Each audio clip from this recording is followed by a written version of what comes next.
বহিজিলাত 7 বছৰ সম্পূৰ্ণ কৰা পুৰুষ শিক্ষক, বহিজিলাত 5 বছৰ সম্পূৰ্ণ কৰা মহিলা শিক্ষয়িত্ৰী আৰু পাৰস্পৰিক যি বদলীকৰণ আছে সেই পাৰস্পৰিক বদলীকৰণৰ আবেদনসমূহ ইয়াতে কৰিব পাৰিব। যিসকল মেডিকেল গ্ৰাউণ্ডত আবেদন কৰে তেওঁলোকেও ইয়াত আবেদন কৰিব পাৰিব আৰু মেডিকেল বোৰ্ডত তেওঁলোকক ৰেফাৰ কৰা যায়।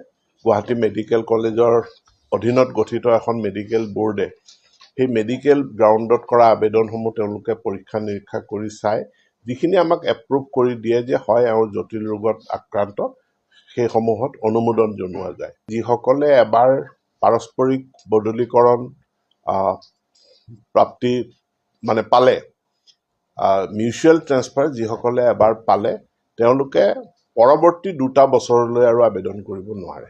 আমি বিদ্যালয় শিক্ষা বিভাগত ফিজিকেল ফাইলত টিচাৰ ট্ৰেন্সফাৰৰ আবেদনৰ প্ৰক্ৰিয়াটো বন্ধ কৰি সম্পূৰ্ণৰূপে এটা ডিজিটেল ব্যৱস্থা আমি গঢ়ি তুলিছিলোঁ, যিটো TTMS বুলি কওঁ।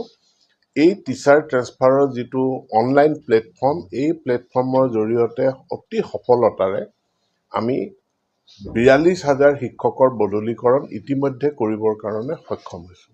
নতুন যি চৰ্ত আহিল সংশোধিত আইনৰ ভিত্তিত, অৰ্থাৎ 7 বছৰ আৰু 5 বছৰ, ইয়াৰ ভিত্তিত আমি যাতে শিক্ষক শিক্ষয়িত্ৰীসকলে আবেদন কৰিব পাৰে তাৰ আমি ব্যৱস্থা কৰিছোঁ। তাৰোপৰি আমাৰ এটা নিৰ্দেশ আছিল যে শিক্ষক বদলীকৰণৰ প্ৰক্ৰিয়াটো গোটেই বছৰ ধৰি আমি চলি নাথাকে। আমি বন্ধৰ দিনসমূহতহে শিক্ষকৰ বদলীকৰণৰ আমি আদেশবিলাক দিওঁ, যাতে বন্ধৰ সময়ছোৱাত শিক্ষকসকলে তেওঁলোকৰ স্থান পৰিৱৰ্তন কৰিব পাৰে।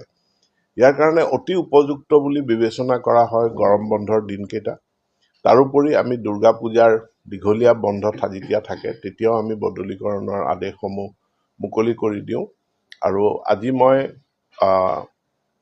বিদ্যালয় শিক্ষা বিভাগক, সমগ্ৰ শিক্ষাক মই ধন্যবাদ জনাইছোঁ যে সংশোধিত আইনৰ ভিত্তিত তেওঁলোকে টিচাৰ ট্ৰেন্সফাৰ যিটো পৰ্টেল আছিলে এই পৰ্টেলটো ৰিডিজাইন কৰিলে আৰু ইয়াৰ এলগৰিদমটো সলনি কৰিলে আৰু সলনি কৰাৰ পাছত আজি এইটো আমি আনুষ্ঠানিকভাৱে মুকলি কৰি দিব ওলাইছোঁ।